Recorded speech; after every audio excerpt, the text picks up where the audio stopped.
राजस्थान की चुनी हुई जनमत वाली कांग्रेस की सरकार को गिराने का षड्यंत्र अब औंधे मुंह गिर गया है। पिछले 24 घंटे में एक बात और साबित हो गई। भारतीय जनता पार्टी जो विधायकों की खरीद फरोख्त से षड्यंत्रकारी तरीके से राजस्थान की चुनी हुई कांग्रेस की सरकार को गिराकर राजस्थान की 8 करोड़ बहादुर जनता की अस्मत को चुनौती दे रही थी, वो अपनी इस साजिश में फेल साबित हुई है। और कम से कम प्रथम दृष्टि से ये साफ है कि उन्होंने राजस्थान के जनमत के समक्ष हथियार डाल दिए हैं। इस परिप्रेक्ष्य में एक विशेष वक्तव्य के साथ मैं आज आपके बीच में उपस्थित हूं। हमारे युवा साथी सचिन पायलट जी और कांग्रेस के कई विधायकों को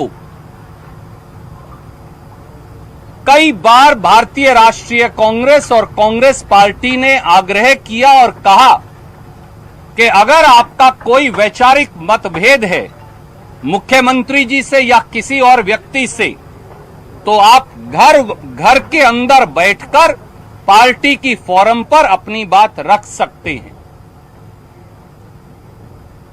हमारे साथी सचिन पायलट जी और हमारे साथी विधायकों को बार बार ये आग्रह किया गया कि आप वापस आइए और अपनी बात पार्टी की फोरम पर रखकर अपना मत रखिए। कोई समस्या है तो भारतीय राष्ट्रीय कांग्रेस का केंद्रीय नेतृत्व पूरे उदार हृदय से और खुले मन से आपकी बात सुनने और उसका हल निकालने के लिए तैयार है। हमारे युवा साथी सचिन पायलट जी और कई कांग्रेस विधायक जो आज मौजूद नहीं हैं, उनको हमने एक से अधिक बार कांग्रेस विधायक दल की बैठक में आने का निमंत्रण दिया और ये कहा कि अगर आपको ये लगता है कि कांग्रेस विधायक दल का बहुमत आपके पास है तो आइए और विधायक दल में अपना बहुमत साबित कीजिए और जो अपना अधिकार है वो ले लीजिए। कांग्रेस विधायक दल की एक नहीं 2-2 बैठक हमने बुलाई श्री सचिन पायलट जी को और हमारे युवा साथियों को और दूसरे।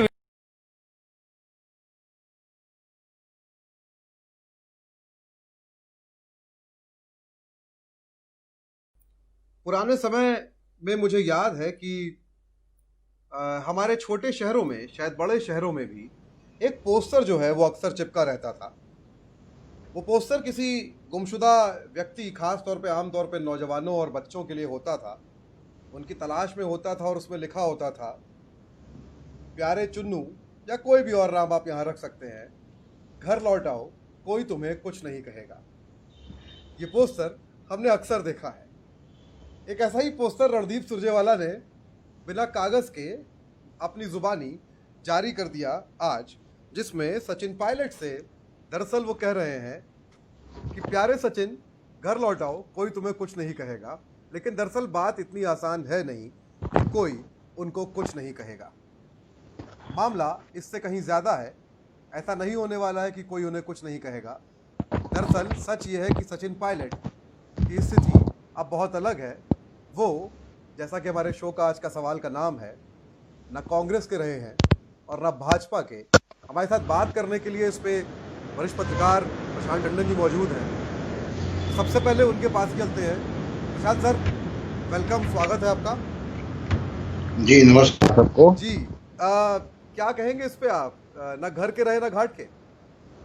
हाँ, अभी तो सूरत हाल ऐसे नज़र आ रहा है कि ना घर के ना घाट के, और उसका मयंक के कारण जो समझ में आता है वो ये है कि एक तो बहुत जल्दबाजी में लिया गया कदम है, उसमें कोई होमवर्क नहीं है, और दोनों तरीके का होमवर्क नहीं है। यानी एक तो होमवर्क है जो कि विशुद्ध पॉलिटिकल तोड़ फोड़ करने वाला होमवर्क कि कितने एमएलए साथ आएंगे, सरकार गिरेगी कैसे, अगर यही मंशा है तो जी।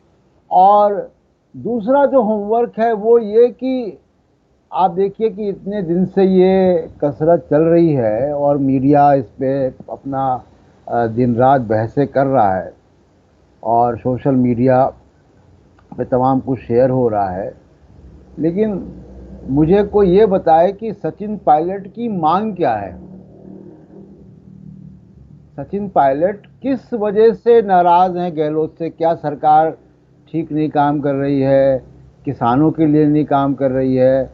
क्या सरकार में रिप्रेजेंटेशन नहीं है कुछ सामाजिक वर्गों का? मतलब क्या चीज़ें हैं? क्या बजट के एलोकेशन में किसी मद में कोई इशू है? कोई महकमा नहीं ठीक से काम कर रहा है? कोई भ्रष्टाचार का मसला है? क्या है? मतलब वो सरकार से अगर नाराज़गी है तो वो किस बात की नाराज़गी है? सिर्फ अगर यही मांग है कि मुझे मुख्यमंत्री बना दो, तो ये तो वाजिब मांग नहीं है ना। मुख्यमंत्री तो राहुल गांधी नहीं बना सकते है ना। जी। मुख्यमंत्री तो विधायक ही बनाएंगे ना। वो ठीक है कि वो मोहर लगती है हाई कमान की और एक रेजोल्यूशन पास होता है कि हाई कमान तय कर देगा, लेकिन वो जब आप ऐसी तमाम बैठकों में जाते हैं जो सीएलपी की मीटिंग जिसको कहते हैं लेजिस्लेटिव पार्टी की, तो उसके 3-4 दिन पहले, और ये बीजेपी कांग्रेस सभी पार्टियों में होता है, दिल्ली से ऑब्जर्वर जाते हैं, वो लोगों का मन टटोलते हैं और मन टटोलने के बाद वो मुख्यमंत्री का कैंडिडेट सर्वसम्मति से तय होता है। उसमें भी तमाम अड़चनें होती है, लेकिन होता वो सर्वसम्मति से। तो ऐसा नहीं होता ये तो किसी ना सुरजेवाला जी बीजेपी में ने सुरजेवाला ने ये बोला कि अगर उनको लगता था कि बहुमत उनके साथ है विधायकों का, तो वो हाँ पार्टी के विधायकों की बैठक करते और वहां जो है साबित करते और अपना जो हक था वो ले लेते अगर उनके साथ बहुमत था हाँ विधायकों का। हाँ। और ये बात मैं दर्शकों से कह दूं कि देखिए, ये जो भी मीडिया में और इस तरीके से आता है कि हाईकमांड ने ये कर दिया, हाईकमांड ने वो कर दिया, होता वही है जो मेजॉरिटी विधायक चाहते हैं। बड़े अपवाद होते हैं। अपवाद होता है कि जब मेजॉरिटी विधायक कुछ और चाहते हैं और हो कुछ और जाता है, जैसे कि उत्तर प्रदेश में योगी आदित्यनाथ के चुनाव के वक्त ये हुआ कि हाई कमांड ने अपनी राय वहाँ के विधायकों के ऊपर थोप दी। लेकिन आमतौर पे चाहे वो बीजेपी हो या कांग्रेस हो, वो दिल्ली से ऑब्जर्वर जाते हैं, 2-3 दिन रहते हैं, विधायकों से बात करते हैं, ग्रुप में बात करते हैं, इंडिविजुअली बात करते हैं, और उसके बाद एक नाम पे चर्चा होती है। कुछ कुछ ऑब्वियस होते हैं, जैसे कि मान लीजिए कि वसुंधरा राजे जब जीत कर आई थी तो ऑब्वियस था, या शिवराज सिंह चौहान जीत कर आए तो ऑब्वियस था कि वो बनेंगे, उनको उन्हीं का चेहरा आगे करके चुनाव लड़ा गया था। लेकिन जब नया कोई व्यक्ति होता है तो ये एक्सरसाइज होती है। तो मुझे ये समझ में नहीं आया कि ये सचिन पायलट जी की मांग क्या है। तो एक तो ये मसला है। दूसरा देखिए, अब कल जो मेरी अभी तक जानकारी है और जो मेरी बातचीत कुछ लोगों से हुई है, तो एक तो जो उनके पास 15 एमएलएस का वो क्लेम कर रहे हैं, उसमें से 10-11 जो हैं वो टच में हैं। कांग्रेस के नेता ऐसा दावा कर रहे हैं जी। कि उनके टच में हैं और वो वापस आ जाएंगे। अच्छा, अभी मेंबरशिप जाने का खतरा बन रहा है क्योंकि गहलोत ने एक्सरसाइज भी चालू कर दी स्पीकर के थ्रू, तो वो उसका भी असर एक होगा। तो सचिन पायलट असल में चाहते क्या हैं ये साफ करें। और अभी तो नहीं लग रहा है कि वो सरकार जो है, वो सरकार की स्थिरता में कोई अभी तो खतरा नहीं नजर आ रहा है। ये लेकिन माहौल तो हमारी मीडिया ने जो है 2 दिन से ऐसे बना दिया था जैसे राजस्थान की सरकार गिर गई। और आपको ही लगता है कि इसमें एक बहुत प्रैक्टिकल एस्पेक्ट बहुत सीधा ये था कि सचिन पायलट के साथ अगर बमुश्किल 16 या 17 या 19 या मान लीजिए 30 विधायक भी थे, तो भी सरकार ना तो वो बना सकते थे और ना ही वो मुख्यमंत्री बन सकते थे कि वो चले जाएं भाजपा में और कुछ उनको पद मिल जाएगा। देखिए, सचिन पायलट जो हैं वो उस युवा पीढ़ी के नेता हैं जिनको जो राहुल गांधी के दोस्त थे, और ये दोस्त नए नए पार्लियामेंट पहुंचे थे 90 जब ये नए नए पार्लियामेंट पहुंचे, और ये सारे के सारे सेकंड जनरेशन यानी नेताओं के बच्चे थे, चाहे वो सिंधिया हो, चाहे वो सचिन पायलट हो या मिलिंद देवरा हो। ये सारे लोग अपने सेकंड जनरेशन के लोग थे और ये भी डायनेस्टी है, ये पहुँचे थे और ये राहुल गांधी ने इनको आगे बढ़ाया था। और ये पार्लियामेंट आते थे, बड़ी इनकी जो मशहूर टीम थी, ये तिकड़ी चौकड़ी एक साथ बैठते थे और घूमते थे। लेकिन सचिन पायलट ज़्यादा पॉपुलर जो है, ज़्यादा लोकप्रिय, वो साउथ दिल्ली और यहाँ के पत्रकारों में हैं, क्योंकि वो वॉर्टन स्कूल के पढ़े हुए हैं, आर्टिकुलेट हैं, अंग्रेज़ी बोलते हैं। और मैं आपको बताऊं कि मेरी भी ऐसी ही राय थी कि कांग्रेस जो है वो सचिन पायलट को ही चीफ मिनिस्टर का फेस आगे करके चुनाव क्यों नहीं लड़ती। और गहलोत साहब गुजरात भेजे गए थे और गहलोत साहब ने गुजरात में अच्छा परफॉर्मेंस दिया था, तो हम भी ये मानते थे कि गहलोत साहब को जो है वो सेंटर में बड़े रोल पे कांग्रेस को इस्तेमाल करना चाहिए और सचिन पायलट को आगे बढ़ाना चाहिए। लेकिन हुआ ये कि मैं 2018 में जो चुनाव हो रहा था तो मैं 3-4 दिन के लिए राजस्थान गया और मैंने ट्रेवल किया जी। और जब मैंने ट्रेवल किया और लोगों से बात करनी शुरू की मयंक, तो मुझे बड़ा आश्चर्य हुआ कि गहलोत युवाओं में बहुत पॉपुलर थे। तो मैं कहता रहा लोगों से, और कांग्रेस के अंदर के युवा यानी NSUI यूथ कांग्रेस के लोगों से मेरी मुलाकात हुई कई जगह पे, 1-2 जिले में नहीं, कई जिलों में बात हुई, जयपुर में, टोंक में, भीलवाड़ा में, सब जगह बात हुई जी। और वहाँ मैं बात कर रहा हूँ तो लोगों से लोग ये कह रहे हैं नहीं साहब गहलोत साहब। तो मुझे बड़ा आश्चर्य, मैंने कहा भाई सचिन पायलट एक युवा है और उनके पास अच्छी समझदारी है, गहलोत साहब भी सीनियर आदमी हैं और उन्होंने गुजरात में अच्छा काम किया है, वो नेशनल लेवल का रोल उनको प्ले करना है। बोले नहीं नहीं नहीं साहब। तो ये एक मुश्त राय अक्रॉस राजस्थान जो मुझे देखने को मिली थी उस वक्त, तो मुझे ही बड़ा आश्चर्य हुआ कि गहलोत जो है वो वहाँ पे लोकप्रिय हैं और वो लोकप्रियता आप देखिए कि दिख भी रही है कि जब उन्होंने विधायक दल की बैठक बुलाई तो ज़्यादातर लोग उनके साथ में हैं। जी, बहुत बहुत बहुत इंटरेस्टिंग। आज भी उन्होंने जो बोला है, आपने क्या अशोक गहलोत का बयान सुना है आज का? हाँ सुना मैंने, बहुत दिलचस्प। एक बार हम लोग उसको सुन लेते हैं, एक बार उसको चला देते हैं, जिससे बहुत मजेदार बातें और उससे भी समझ में आता है कि एक जो विट है उनके पास नेचुरल और जो जमीनी भाषा है, जिस जार्गन में वो बात कर रहे थे आज, तो एक बार उसको सुन लेते हैं। जो कुछ भी घटनाएं हुई है अनफॉर्चुनेट है। एक मजबूत सरकार बनी थी, जनता ने मैंडेट दिया था हम लोगों को और ये उम्मीद की जाती थी कि हम बहुत गुड गवर्नेंस हैं, उसी ढंग से काम सरकार कर रही है। अब देखा हुआ जब सरकार बनी तब से कैसी भी स्थिति आई हो, कोरोना आया हो, सब जम के सेवा की जनता की। जनता हमसे ही उम्मीद करती है, शानदार फैसले हमने किए यहाँ पर। हमारे कुछ साथी बीजेपी के ट्रैप में फंस करके अति महत्वाकांक्षी बन करके हॉर्स ट्रेडिंग करना। राजनीति में लड़ाई होती है विचारधारा की, नीतियों की कार्यक्रम में समझ आता है। पार्टी में आए जाए कोई व्यक्ति, एनी इलेक्शन के लिए आप 2-3 बहुमत आप चले जाओ, कोई दिक्कत नहीं है। परंतु आप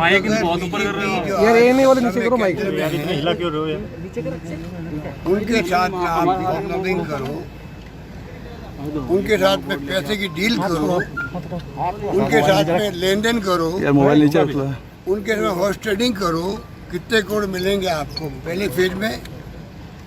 पहली किस्त कितनी मिलेगी आपको? सेकंड कितनी मिलेगी आपको? टेलीफोन नंबर दीजिए आप।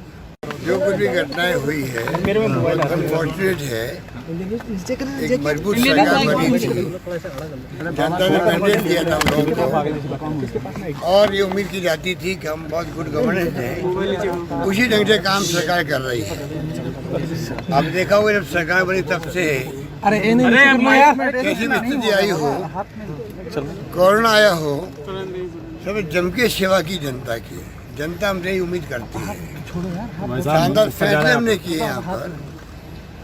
हमारे कुछ साथी बीजेपी के ट्रैप पे फंस करके अति महत्वाकांक्षी बन करके हॉर्स ट्रेडिंग करना राजनीति में लड़ाई होती है विचारधारा की, नीतियों की, कार्यक्रम में समझ आता है। पार्टी में आए सर, एक बड़ी इंटरेस्टिंग बात इन्होंने बोली थी इसमें अपने बयान में। जी जी। अच्छी खासी लंबी बाइट इन्होंने दी, बहुत इंटरेस्टिंग है। गाड़ी पे से ही खड़े होके बाइट देनी शुरू कर दी पत्रकारों को। इन्होंने एक मुहावरा इस्तेमाल किया कि सोने की छुरी जो है वो आपकी टेबल पर हो भी तो उससे आप खाना नहीं खाते हैं। इसको आप कैसे देखते हैं? क्या सचिन पायलट के लिए इन्होंने बोला है ना ये? बिल्कुल सचिन पायलट के लिए ही बोला है। और देखिए, गहलोत साहब जो हैं, एक तो बहुत डाउन टू अर्थ व्यक्ति हैं, और दूसरा कि वो आज भी, और मैं उनको बहुत लंबे समय से जानता हूँ, तो वो हमेशा से यूथ लीडरशिप को बढ़ावा देते हैं। ये बोली बात गहलोत ने आज। हाँ, और वो हमेशा से बढ़ावा देते हैं यूथ को। मैं आपको बताऊं कि मैं जब गहलोत 1998 में पहली बार मुख्यमंत्री बने, तो उस वक्त वो चुनाव कवर करने में 2 हफ्ते के लिए राजस्थान गया था जी। गुलाम नबी आज़ाद इंचार्ज थे कांग्रेस के, गोविंदाचार्य इंचार्ज थे राजस्थान में बीजेपी के, और उसमें नतीजा आया था कोई 32-33 सीटें कांग्रेस बीजेपी की आई थी और 153 सीटें कांग्रेस ने जीती थी उस चुनाव में। तो उस वक़्त एक यूथ कांग्रेस के शायद महासचिव थे, या मुझे ठीक से याद नहीं, वो रघु शर्मा जी। अब वो रघु शर्मा मेरे होटल में आते थे दिन में 2 बार, एक बार सुबह एक शाम को। मेरा टेप भेजना हो तो वो टेप भी बस से भेजते दिल्ली, फैक्स करना हो फैक्स भी कराते थे, और वो बहुत सारे काम इस तरीके के करते थे। वो उस वक़्त वो युवा नेता थे वहाँ के, और मैं उसको देखता था। उस तरीके 3-4 और नेता मुझे दिखते थे जो कि तमाम तरीके काम पत्रकार वार्ता में, मतलब इंतज़ाम करना और गुलाम नबी आज़ाद के इंटरव्यूज़ अरेंज करना, मतलब सारे काम वो करते थे। आज देखिए कि वो रघु शर्मा कैबिनेट मिनिस्टर हैं वहाँ पे जी। और वो सबसे इम्पोर्टेंट महकमे के कैबिनेट मिनिस्टर हैं, वो हेल्थ मिनिस्टर हैं। मैंने कभी सचिन पायलट को इस तरीके से किसी ने काम करते हुए देखा है कि किसी रिपोर्टर का वो टेप भेजे बस से दिल्ली, या कुछ और, मतलब इस तरीके के काम करवाए। वो मोबिलाइजेशन का काम हो, जुलूस निकालना हो, कुछ करना हो पार्टी का, तमाम तरीके के काम लोग करते हैं। और हम लोग जब चुनाव में आप जाते हैं तो ऐसे बहुत सारे युवा कार्यकर्ता आपको मिलते हैं, और वो युवा कार्यकर्ता जब आपको आगे बढ़ते हैं, बहुत थोड़े से लोग आगे बढ़ पाते हैं। मेरी तो सलाह गहलोत को या राहुल गांधी को ये होगी कि इस तरीके के लोग आप और आगे बढ़ाइए, और उनकी पार्टी में आगे बढ़ रहे हैं। तो सचिन पायलट में मुझे ऐसी कभी, हालांकि राजेश पायलट में बहुत खूबियां थी, वो सचिन पायलट में वो राजेश पायलट वाली, और सबसे बड़ी खूबी राजेश पायलट की ये थी कि देखिए, वो उन दिनों मैं जब राजेश पायलट थे तो मैं कांग्रेस कवर करता था दिल्ली में एक टीवी चैनल के लिए, और कई बार उनके इंटरव्यूज़ होते थे, फिर इंटरव्यू के बाद उनसे बातें होती थी। राजेश पायलट सीताराम केसरी के खिलाफ खुद ही लड़ाई लड़ रहे थे, बगावत जी। एकदम, और चुनाव भी लड़ा, लेकिन उन्होंने उनकी सारे जो ग्रीवांस थे, जो बगावत थी पार्टी से, नेतृत्व से, वो पार्टी के अंदर थी। उन्होंने पार्टी के बाहर जाके कभी उसका, क्योंकि बीजेपी से हाथ मिला के कुछ कर लें, तो किसी और पॉलिटिकल पार्टी से हाथ मिला के कोई केसरी को ह्यूमिलेट कर लें, ये उन्होंने नहीं किया राजेश पायलट ने। ये जो, इसीलिए मैंने शुरू में कहा कि भाई सचिन पायलट का की डिमांड क्या है, क्या वो चाहते हैं राज्य अशोक गहलोत से जो वो नहीं कर रहे हैं। तो आप मुझे बता दें कि आपने ऐसी कोई खबरें देखी हैं कि सचिन पायलट ने ये कहा कि जी कोरोना का जो है वो ठीक से हैंडल नहीं हुआ, या एजुकेशन में हमने गहलोत साहब ने ये करना था और ये नहीं किया जिसकी वजह से हम गहलोत साहब को समर्थन नहीं देते या उनको हटना चाहिए। कोई वजह तो बताएंगे ना, सिर्फ इसलिए कि साहब हमको मुख्यमंत्री बना दें आप।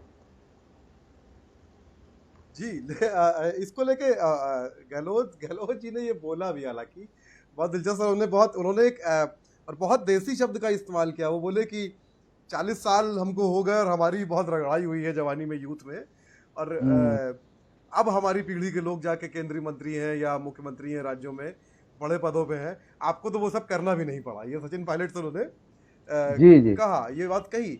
ये बहुत दिलचस्प है। आप इसको इस तरह, आप भी जो बहुत सारे लोग कह रहे हैं कि चूंकि सचिन पायलट को बहुत कम समय में बहुत ज्यादा मिल गया, शायद इसलिए महत्वाकांक्षा हाँ, और बिना संघर्ष किए मिल गया। जी। कम समय में बहुत कुछ मिल जाए बात अलग है। देखिए, राहुल गांधी की भी तुलना, राहुल गांधी के लिए भी ये बात कही जा सकती है जी। लेकिन राहुल गांधी को रोज संघर्ष करना पड़ रहा है। जी। मुझे नहीं लगता कि अगर सचिन पायलट तो छोड़िए, नरेंद्र मोदी को भी मैं मान लूं कि जिस देश का मीडिया जिस तरीके से राहुल गांधी के प्रति व्यवहार करता है, जी। अगर वो एक हफ्ता नरेंद्र मोदी के लिए व्यवहार वैसा कर दे तो, या किसी और के लिए कर दे, उसकी सांस फूल जाएगी। मैंने आज तक अपने जीवन में नहीं देखा, मुझे 30 साल हुए जर्नलिज्म में, और मैंने वीपी सिंह से लेके सबको, आप देखिए ना, जब वीपी सिंह निकल रहे तो मीडिया किसके साथ था? मीडिया वीपी सिंह के साथ था। जी। इलाहाबाद का चुनाव जो लड़ा था वीपी सिंह ने, जो वो वीपी सिंह के साथ था मीडिया।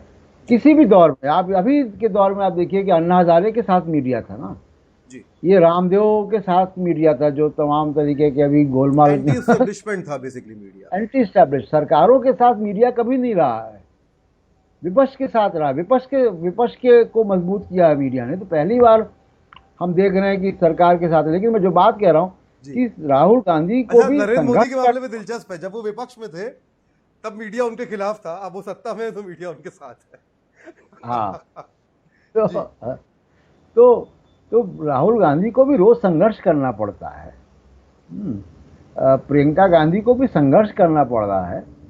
आप बताइए कि कब सचिन पायलट को इस तरीके का मीडिया क्रिटिसिज्म झेलना पड़ा, जिस तरीके का मीडिया क्रिटिसिज्म राहुल गांधी या प्रियंका गांधी को झेलना पड़ता। ठीक है, उनकी स्टेक्स बड़ी हैं और नरेंद्र मोदी को खतरा है उनसे, सत्ता का, पॉलिटिक्स का मामला है, तो वो उनको टारगेट किया जाता है। लेकिन सचिन पायलट ऑलवेज भी ने मीडिया डाली।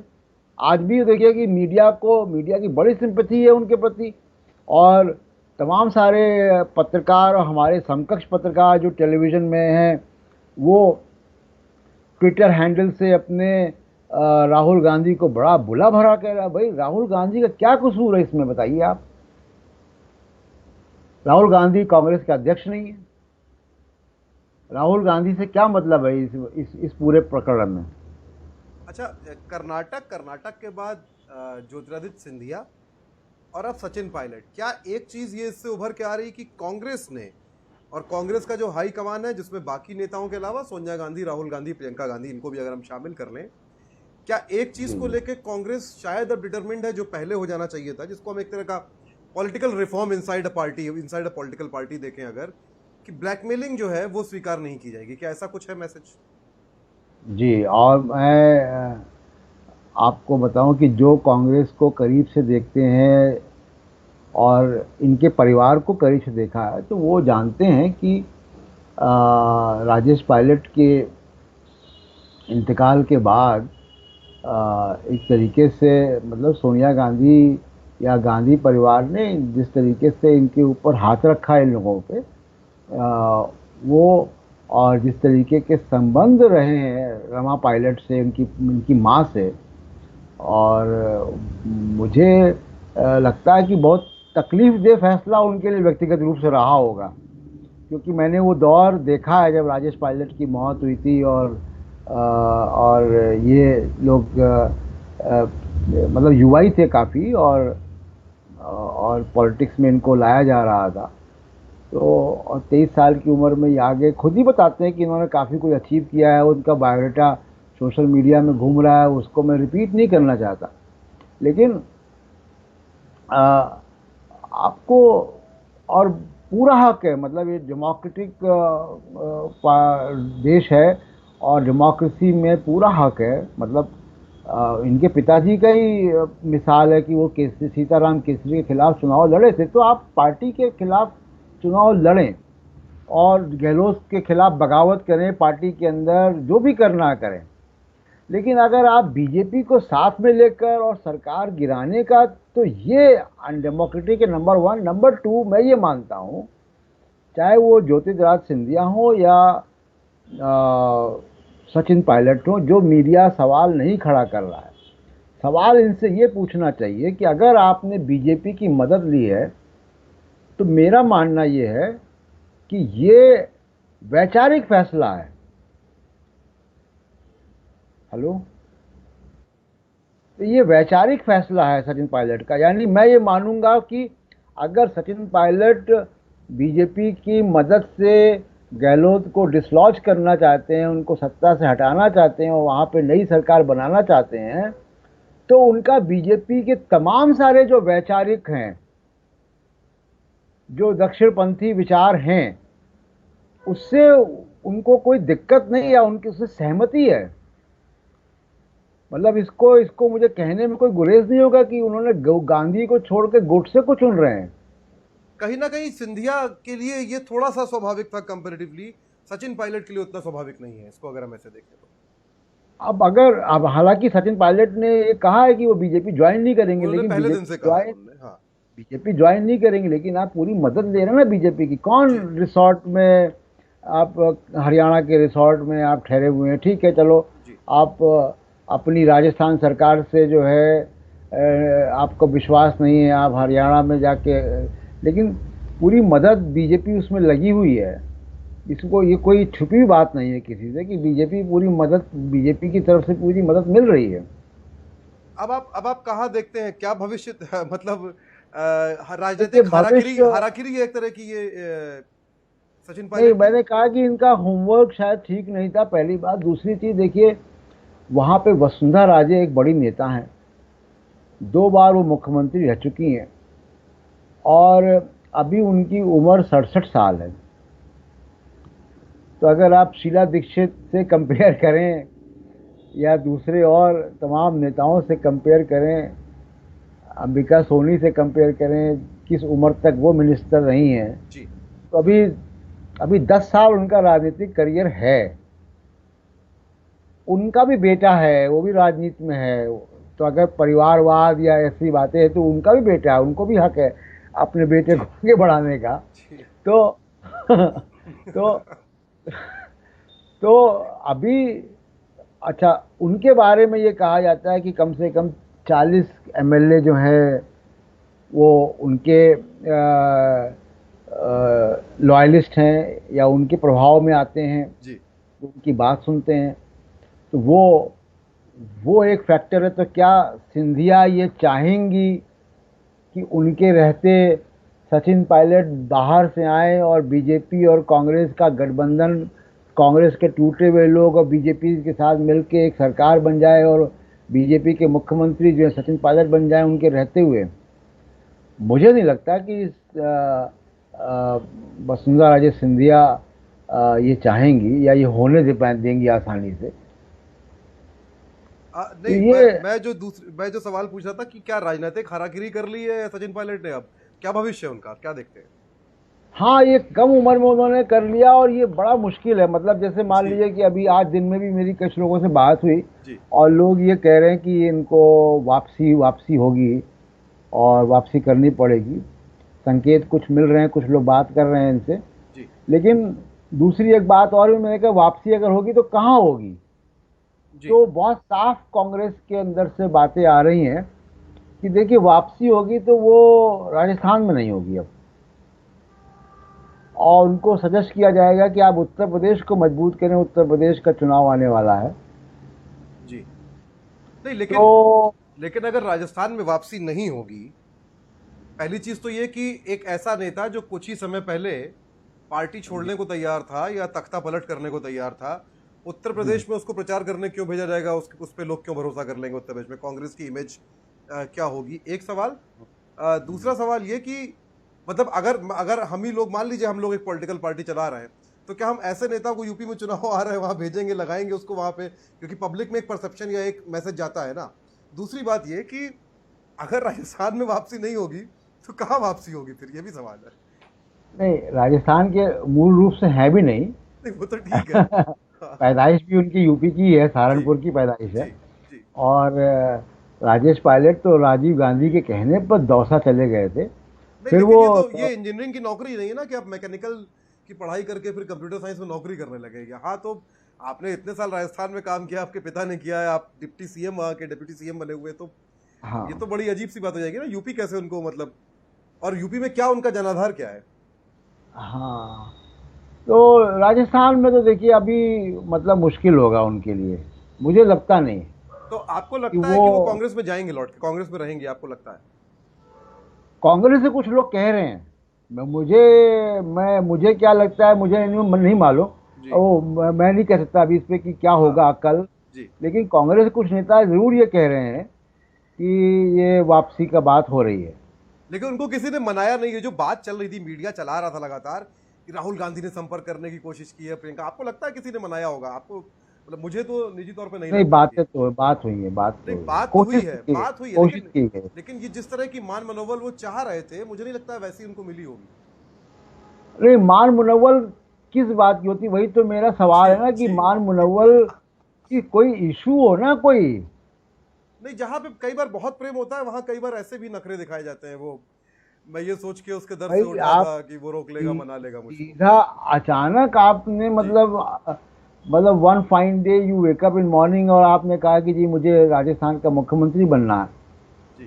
तो ये तो कोई बात नहीं हुई ना। मुझे बताइए ना कि कोई इनकी क्या ग्रीवांस है, किसी क्या क्या इनकी कम्युनिटी के लोगों को अगर मान लो कहें कि गुर्जर समाज से, तो गुर्जर समाज के लोगों को क्या मंत्री नहीं बनाया गया? जी अच्छा, जी। वहाँ मतलब वही मैंने कहा कि रिप्रेजेंटेशन का सवाल है, वो नहीं है। कोई जी करप्शन के चार्जेस लगाए हों, कोई सरकार में वैसी कोई बात हो कि भाई कोरोना से सरकार जो है वो डील नहीं कर पा रही, जबकि भीलवाड़ा जो है वो एक मॉडल मॉडल है। रहा जी जिसका पूरी दुनिया में चर्चा हुई है, भारत में नहीं, भारत के बाहर भी चर्चा हुई भीलवाड़ा मॉडल की।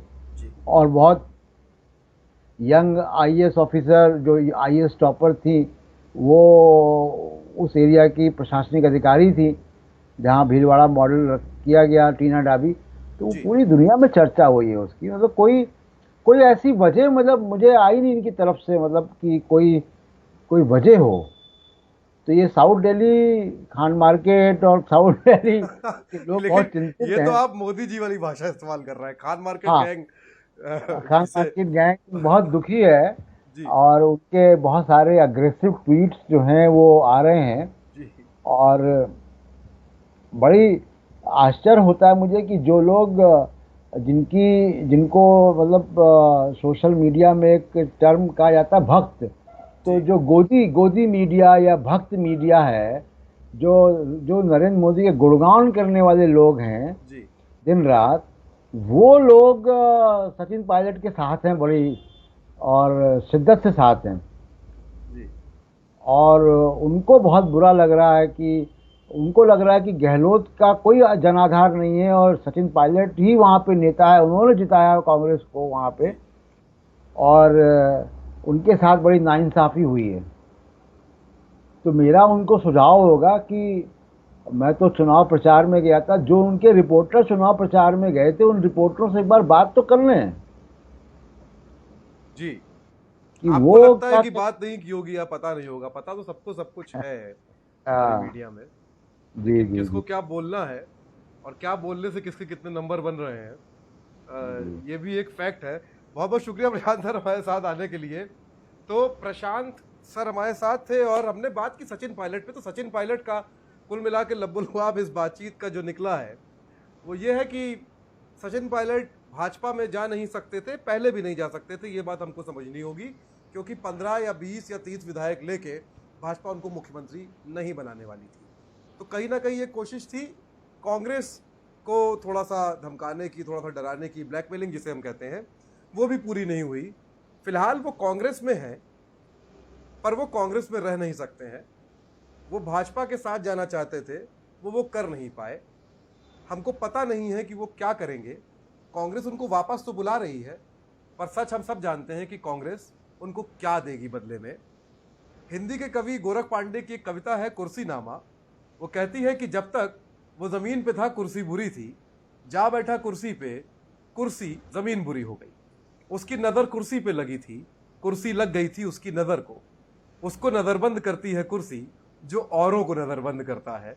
और उसके बाद गोरख पांडे कहते हैं कि कुर्सी खतरे में है तो प्रजातंत्र खतरे में है, कुर्सी खतरे में है तो देश खतरे में है, कुर्सी ना बचे, कुर्सी खतरे में है तो दुनिया खतरे में है, कुर्सी ना बचे तो भाड़ में जाए प्रजातंत्र, देश और दुनिया। और सबसे आखिरी हिस्से में वो कहते हैं, आखिरी से पहले हिस्से में, कि मदहोश लुढ़क के गिरता है वो, नाली में आग खुलती है, जब नशे की तरह कुर्सी उतर जाती है। सचिन पायलट के साथ भी शायद ऐसा ही कुछ हुआ है। फिलहाल सवाल में इतना ही। आपसे हम लोग फिर मिलेंगे एक और एपिसोड में। रात 8:30 बजे हम लोग कोरोना के डेटा का पोस्टमार्टम करेंगे सौम्या के साथ, जो हमारी डेटा साइंटिस्ट हैं, कोरोना का डंक गणित में। और कल हम सवाल में मिलेंगे आपसे बिहार के उस मामले के साथ जहां गैंग रेप की एक पीड़िता को ही मजिस्ट्रेट ने गिरफ्तार करके हिरासत में भेज दिया है। फिलहाल आप लोगों को शुक्रिया। प्रशांत सर आपका शुक्रिया, थैंक यू। और आप लोग लाइक कीजिए, शेयर कीजिए, सब्सक्राइब कीजिए हम लोगों को।